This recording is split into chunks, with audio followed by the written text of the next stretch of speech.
Salut, peux-tu ouvrir la porte, s'il te plaît? Ou quoi? Un inconnu est à ta porte d'entrée.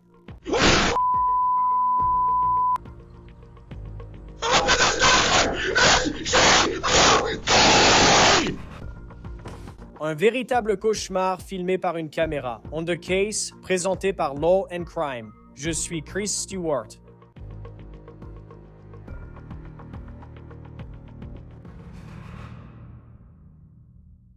Bonjour, peux-tu ouvrir la porte, s'il te plaît? Pourquoi? Je veux juste m'assurer que tout va bien. Il y a des morceaux. Qu'est-ce que tu veux dire? Je ne sais pas. Je me suis dit que je devais vérifier quelque chose. Selon la police, cet homme s'est présenté au domicile d'une famille à Fairfield, en Californie, et il est entré à l'intérieur. Le suspect dans cette affaire vient tout juste de comparaître au tribunal. Cette comparution révèle qu'il y a bien plus dans cette histoire. Revenons donc à cette vidéo qui est devenue virale. Cela s'est produit le 7 avril 2026 à Fairfield, en Californie, qui se trouve à environ 1 heure au nord de San Francisco. Selon la police de Fairfield, une femme enceinte et son fils de 5 ans étaient seuls à la maison. Le père venait juste de sortir pour faire une course, puis la sonnette a retenti. Pouvez-vous ouvrir la porte, s'il vous plaît? Pourquoi? Le père, qui regarde sur son téléphone, parle via la caméra à la personne qui est devant sa porte. Donc le papa lui dit de partir. Sors de chez moi. Où est ta fille, mec? Où est ta fille, mec? De quoi tu parles? Où est ta fille? Qui est là-dedans avec toi? Frérot? Frérot? Si tu n'ouvres pas la porte, ouvre cette porte. Je craque. Tu me comprends? Selon la police, le père, qui regarde toujours tout cela se dérouler sur son téléphone, a fait demi-tour et il rentre précipitamment chez lui avec sa femme enceinte et leur jeune fils à l'intérieur de la maison. Pendant ce temps, cet homme qui est dehors continue de parler. Il se présente sous un nom étrange. Je ne sais pas qui vous êtes, mais vous n'êtes pas d'ici. Mais c'est mon quartier, pourtant. Oui, j'habite ici. Je ne vous connais pas. Je m'appelle Harry Dresden. Ouvre la porte. C'est mon quartier. Open the door.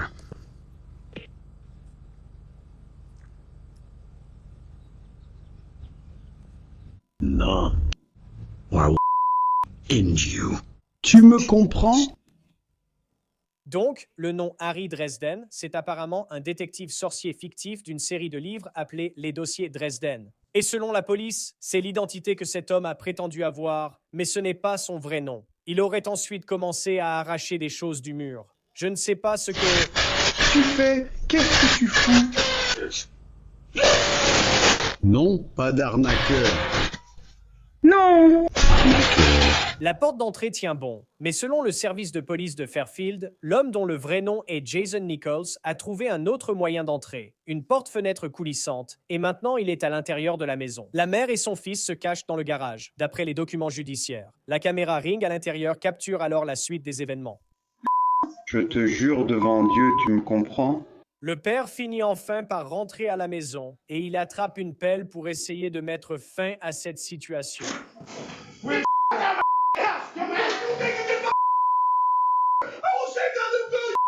C'est quoi la troisième pièce? Putain, je te donne une chance, mec. Je te donne une chance. Sors de chez moi, bordel. C'est la troisième pièce. Sors de chez moi, s'il te plaît. Une question? Sors de chez moi. Merci pour la question. Il n'y a personne là-dedans. Il y a 3 pièces à l'intérieur. Je ne sais pas qui tu es. Tu ferais mieux d'y aller. Je ne sais pas de qui tu parles. Et ton cri? Tu es militaire? Oui. D'accord. Tu peux m'aider? D'accord. Je comprends ce que tu traverses en ce moment. Oui? Peux-tu sortir un instant? Oui, monsieur. Merci. Merci de demander. Selon le New York Post, les autorités ont depuis confirmé que Jason Nichols n'est pas un ancien militaire, malgré ce qu'il a dit au propriétaire à ce moment-là. La vidéo ne montre pas la bagarre, mais selon la police de Fairfield, les 2 hommes ont été blessés à la tête et la police est arrivée quelques minutes après. D'après la police de Fairfield et les dossiers du tribunal, Nichols a été inculpé de plusieurs chefs d'accusation criminels: cambriolage, agression avec une arme mortelle, menaces criminelles et vandalisme. Cela s'est passé le 7 avril, et maintenant, nous apprenons de nouvelles informations, et elles sont très préoccupantes. Lors de la récente comparution de Nichols au tribunal, de nouveaux détails sont apparus, faisant passer cette affaire à un niveau supérieur. Selon les dossiers judiciaires obtenus par le New York Post, Jason Nichols a comparu pour la première fois devant le tribunal le 13 avril, soit 6 jours après l'effraction. Il n'a pas encore répondu à ces accusations et le juge a augmenté sa caution à 150 000 $. Il a été dit que Nichols vivait dans le même quartier que cette famille, ce qui est terrifiant si c'est vrai. Nous en parlerons davantage dans un instant. Selon le juge, la sécurité des victimes est primordiale dans cette affaire.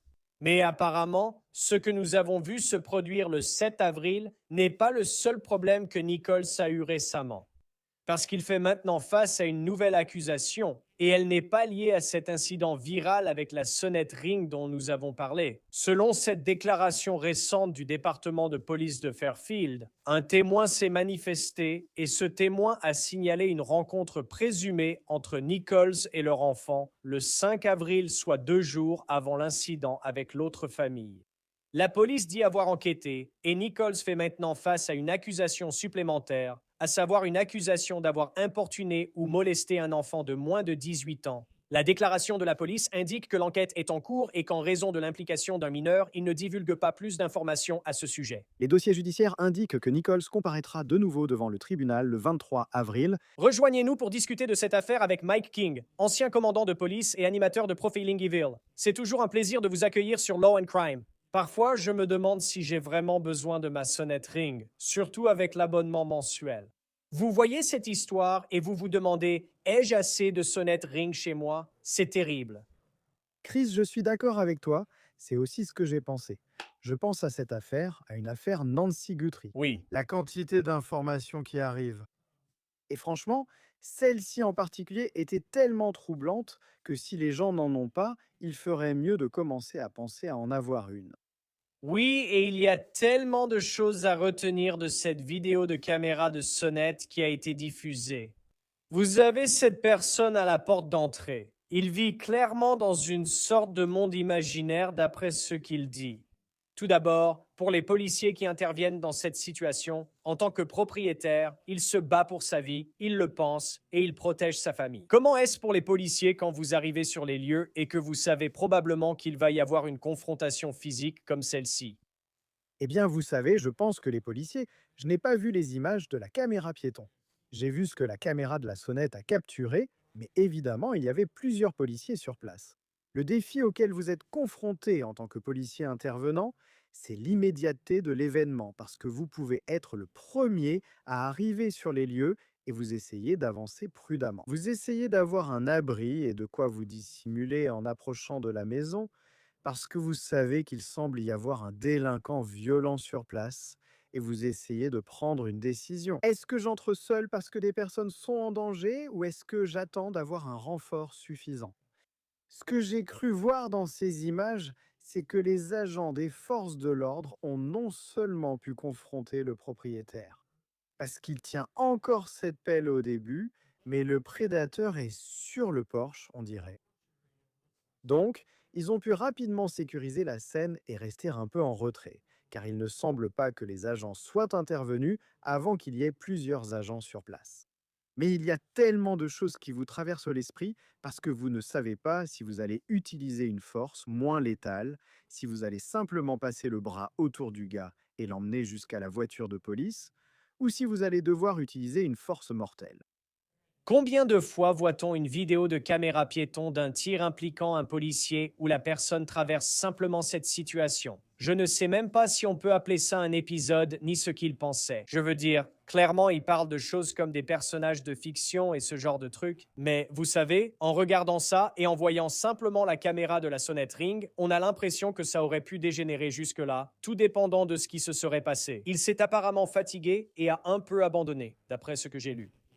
En regardant la caméra de la sonnette Ring, je le vois juste devenir de plus en plus en colère, ce qui est terrifiant. Mais en tant que personne qui enquête sur des affaires, quels sont les moments, maintenant que vous construisez votre dossier, qui vous ont marqué?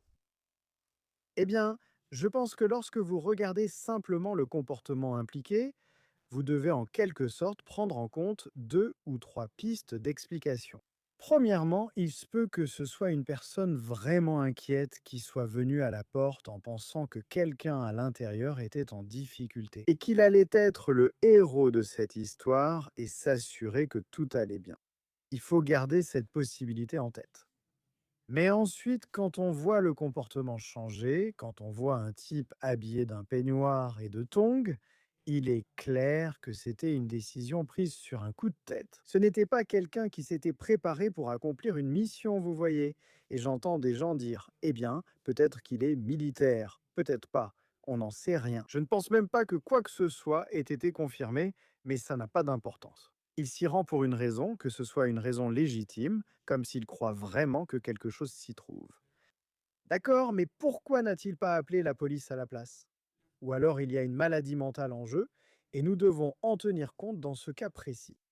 Mais pour les personnes à l'intérieur de la maison ou les agents intervenants, je me fiche que ce soit une maladie mentale ou un acte agressif. Les gens méritent d'être en sécurité. Les policiers méritent d'être en sécurité. Le propriétaire de cette maison mérite la sécurité. Et franchement, dans un pays comme le nôtre, où tant de gens sont armés derrière leur porte d'entrée, ce type a probablement eu beaucoup de chance de ne pas se prendre quelques balles dans la poitrine. Ouais. Tu penses à ce propriétaire qui, au travail ou ailleurs, suit cette conversation avec cette personne via la caméra de sa sonnette? Et il a une femme enceinte à la maison, ainsi que son fils de 5 ans, et ils sont à l'intérieur. Et puis tu as cette personne qui essaye juste de défoncer la porte d'entrée de leur maison. C'est terrifiant, tu sais, et tu te demandes, tu vois, quel est le mobile de tout ça? Et à ce stade, on ne le sait pas. Tu te demandes s'il croyait vraiment que les gens avaient peur, ce qui rappelle la fusillade de Pizzagate à Washington, D.C. il y a quelques années. Il y a aussi Harry Dresden, dont je ne connais pas les livres, mais j'imagine que c'est un détective fantastique, et il disait que c'était lui alors que ce n'est pas son vrai nom. Quand tu entends ça en tant qu'enquêteur, à quoi ça te fait penser? Eh bien, tu sais, il faut immédiatement penser à cette idée de ce qui est créé dans la fiction et désormais rejoué dans la réalité. Et clairement, à partir de ça, et je ne connais pas non plus le personnage, j'ai dû faire un peu de recherche là-dessus. C'est probablement génial pour l'auteur du livre parce qu'il reçoit maintenant beaucoup plus d'attention. Mais il faut regarder ce qui se passe. Quel est l'état d'esprit? Pourquoi est-ce important? Et quel est l'élément héroïque dans tout cela qu'il essaie d'incarner? Parce que clairement, quand on commence à voir des gens faire ça, on a deux choix. Soit ils vivent vraiment dans un monde imaginaire, soit ils lisaient simplement ce livre avant de décider d'y aller. Et c'est le premier nom qui lui est venu à l'esprit. Et on peut en tirer beaucoup de conclusions. Mais tant qu'on ne commence pas vraiment à voir des choses comme ces manifestes personnels, quand ils examineront ces appareils numériques, avec qui ils socialisent, de quoi parle-t-il? Comment réagit-il? Et il est clairement attiré par ce genre de choses. Il semble, en tout cas, qu'il soit dans cet univers théâtral, Marvel ou autre. Parce que même cette ancienne vidéo de lui, datant d'il y a quelques années, qui a refait surface sur le web. Maintenant, avec lui qui frappe à une autre porte en criant qu'il est Batman. Tu sais, on commence à penser que ce sont des gens plongés dans un monde imaginaire. Et puis, s'il y a des problèmes de santé mentale ou autre chose qui se passe, ils commencent alors à franchir ces limites et à penser qu'ils vont aller sauver et résoudre un problème. Je sais que le système juridique peut être différent d'un État à l'autre, mais que ce soit un cas où vous savez, c'est quelqu'un qui, vous savez, voulait faire du mal à cette famille parce qu'il les connaissait. Ou si c'était une situation où il faisait simplement une sorte de crise psychotique, comment cela change-t-il l'évaluation de ce à quoi pourrait ressembler une peine, mais aussi la façon dont le système juridique le prend en charge? Si c'est, disons, un problème de santé mentale, ou si c'est perçu comme peut-être pas un problème de santé mentale, mais simplement comme une conduite criminelle. Vous savez, pour l'agent de police qui intervient, peu importe qu'il y ait une maladie mentale ou non. C'est un travail simple, il existe des éléments constitutifs d'une infraction. Et si ces éléments sont présents, dans ce cas, par exemple un cambriolage, entrer ou rester illégalement avec l'intention de commettre un vol, une agression ou tout autre type de crime. Vous ne vous souciez pas de savoir si cette personne passe une mauvaise journée ou si elle n'a pas eu de biscuits chauds et de lait en rentrant de l'école hier. Votre travail consiste à résoudre ce problème immédiat. Et puis quand cela passe dans le système judiciaire, alors c'est au système judiciaire de gérer des choses qui deviennent vraiment frustrantes pour nous. Quand on pense par exemple à la maladie mentale et à la question de savoir si quelqu'un ne devrait pas être tenu responsable parce qu'il est malade mental, nous devons faire preuve de compassion et de compréhension à ce sujet. Mais quand on a des affaires comme celle-ci, ou parlons du cas de la femme ukrainienne qui a été assassinée dans un bus par quelqu'un souffrant de maladie mentale, si vous êtes le membre de la famille, la victime ou la personne qui en est témoin, vous ne vous souciez pas de savoir s'ils sont malades mentaux ou non. Il faut que cette personne soit détenue et isolée jusqu'à ce qu'elle soit jugée apte à réintégrer la société ou soumise à une sanction légale. En tant qu'ancien policier, je suis reconnaissant de ne jamais avoir eu à me soucier de la décision finale, car mon travail était plutôt simple: réunir les éléments de l'infraction et résoudre le problème immédiat. Assurez-vous qu'il y ait la paix et la sécurité avant de quitter ce domicile, puis laissez les tribunaux régler la suite.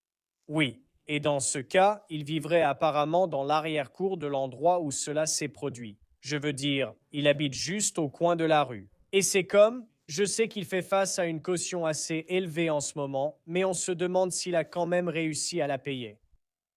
Sa maison est juste là, c'est son adresse. Et c'est comme, comment est-ce que c'est géré dans une situation où, si tu es cette famille, tu n'aimes pas ça, est-ce que tu dois déménager alors que ce type est juste là, tu sais, juste derrière toi? Je veux dire, c'est le genre de situation où tu te demandes juste comment ça se passerait. Au tribunal, le procureur. Est-ce que je peux peut-être intervenir? J'ai regardé ça sur une carte. Et voici la maison où l'événement s'est produit. Et j'ai entendu la même chose, qu'ils vivaient derrière eux. Impossible qu'il ait vécu derrière eux, parce qu'il y a une rue à 2 voies, puis une rue à 4 voies, directement derrière la résidence. Ce que j'ai trouvé vraiment intéressant, parce que ça veut dire que ce type devait venir d'ailleurs. Ce n'est pas le voisin derrière la maison, et je me demande ce qu'il en est vraiment de ces informations. Et il se peut que je ne comprenne pas tout, mais quand on regarde cet endroit, il a dû physiquement s'engager dans une rue qui est une impasse. Donc il était là pour une raison précise, qu'il ait erré ou qu'il ait choisi cette maison. Mais quand j'entends des gens dire «Eh, la raison pour laquelle tout cela se passe comme ça, c'est parce qu'il était dans le jardin», je ne le vois pas. Alors, quelle maison était celle où cela s'est passé si vous utilisez votre curseur? Avec ce point sur le toit. Parce que tu te poses la question aussi. Je veux dire, regarde ça, c'est un cul-de-sac. Ce n'est pas, tu sais, juste au fond du cul-de-sac. Et c'est juste, tu sais, l'une des maisons sur le chemin. Et là, comment tu fais pour comprendre pourquoi cette personne a ciblé cette maison en particulier? Exactement. Et c'est pour ça que la géographie devient si importante dans ces cas-là aussi, parce qu'on entend des gens essayer de théoriser, ou même parfois le suspect lui-même expliquer pourquoi il aurait pu savoir quelque chose. Pour moi, ils ont des explications à donner s'ils disent «Et j'ai entendu ça par le jardin», à moins qu'ils l'aient entendu en marchant dans la rue. C'est ça qui les a motivés ou un truc du genre. Mais je trouve toujours ça incroyablement fascinant d'examiner la configuration des lieux. Et encore une fois, il n'y a qu'une seule route pour entrer et sortir de cette maison et de ce quartier.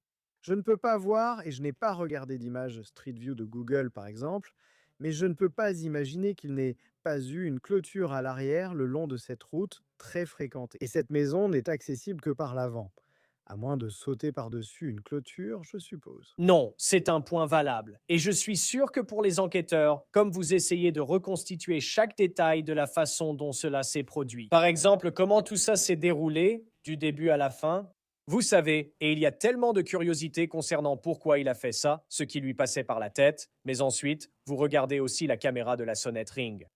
Ça se passe presque de commentaires. À quel point tout ça, le monde imaginaire et tout le reste, compte vraiment quand il s'agit de poursuivre cette affaire, puisque tellement de choses sont filmées et qu'on voit clairement ce qu'il fait? Oui, je ne pense pas qu'il y aura la moindre difficulté dans la procédure pénale si cela aboutit à une affaire criminelle. Si cela finit par être un problème de santé mentale, alors cela pourrait en fait servir de preuve à un thérapeute, un psychologue ou un expert médico-légal pour dire que c'est la preuve du délire qui était en cours. Cela ne change rien à l'impact sur le propriétaire, ni au risque que cela aurait pu se terminer par une fusillade à l'intérieur d'une maison. ou s'il avait confronté cette mère et cet enfant dans la maison, cela aurait très bien pu se terminer par une blessure pour eux aussi. Donc, je veux dire, c'est l'un de ces cas où l'on repart en se disant: Mon Dieu, comment quelque chose de pire n'est-il pas arrivé? J'ai vu que le procureur a déclaré au tribunal que ce suspect, Nichols, a dit assez franchement, et il aurait dit ceci, je cite, « Je vais te tuer ». Quand quelqu'un dit ça, juridiquement parlant, et pendant la préparation de votre dossier, car parfois c'est dit à la légère, sans réelle intention. Mais en même temps, sur le papier, c'est une menace assez grave à proférer contre quelqu'un. Quand quelqu'un prononce ces mots, comment cela impacte-t-il une affaire et potentiellement les charges que vous pouvez retenir? Je pense que c'est surtout la situation dans son ensemble qui compte, car entendre ces mots est vraiment choquant. Et pour quelqu'un de l'autre côté de la porte, c'est quelque chose qui vous pousserait à vous défendre en sachant que la possibilité d'être tué est peut-être imminente. Cela crée des situations vraiment effrayantes lorsqu'on commence à parler du pas de la porte. Parce qu'on a vu des cas où des gens, par exemple, ont tiré à travers la porte ou d'autres choses. Et cela est devenu un véritable défi juridique par rapport à quelqu'un qui entre dans la maison comme il l'a fait, et si quelque chose s'était produit. Mais en ce qui concerne le fait de rendre l'affaire plus dangereuse ou non, je ne pense pas que cela va changer la complexité de l'affaire. Pas vraiment, à part ajouter encore plus au comportement global, montrant que ce type était incroyablement menaçant. Oui, c'est très bien dit. On pense aussi à cette famille. Même si ce type disparaît, une fois que c'est fait, si tu déménages, tu cherches juste la tranquillité chez toi. La récupération prendra du temps, j'en suis convaincu. Mike King, toujours un plaisir de vous recevoir sur Law and Crime. Vous animez Profiling Evil et votre podcast est très populaire actuellement. Que doivent savoir les gens? Le dernier épisode vient de sortir. Merci Chris. We Gardens of Evil Inside the Zion Society Cult. Écoutez, c'est gratuit, mais les revenus que je tire de la publicité sont en fait destinés à des causes liées à la protection de l'enfance et à une nouvelle bourse à Weber State University, mon ancienne alma mater, pour les étudiants en justice pénale. L'idée derrière le podcast, c'est qu'il donne la parole aux victimes d'une secte horrible qui a été démantelée il y a de nombreuses années par une équipe d'enquêteurs que j'ai eu la chance de diriger, ont enfin demandé l'opportunité de partager leurs témoignages sur ce qui leur est arrivé des décennies plus tôt. C'est un podcast incroyablement puissant. Il est devenu numéro 1 mondial sur Apple. Et juste hier, Apple a annoncé que nous sommes le podcast de True Crime numéro 1 du mois. Donc c'est génial. Non, c'est génial. Quelle histoire. Et c'est vraiment passionnant à écouter. Mike King, commandant de police à la retraite, toujours un plaisir sur Law and Crime. Merci d'être là. Merci Chris. C'est tout pour On The Case, présenté par Law and Crime. Abonnez-vous sur YouTube et Spotify. Nous diffusons également sur Peacock. Je suis Chris Stewart. On se retrouve la prochaine fois.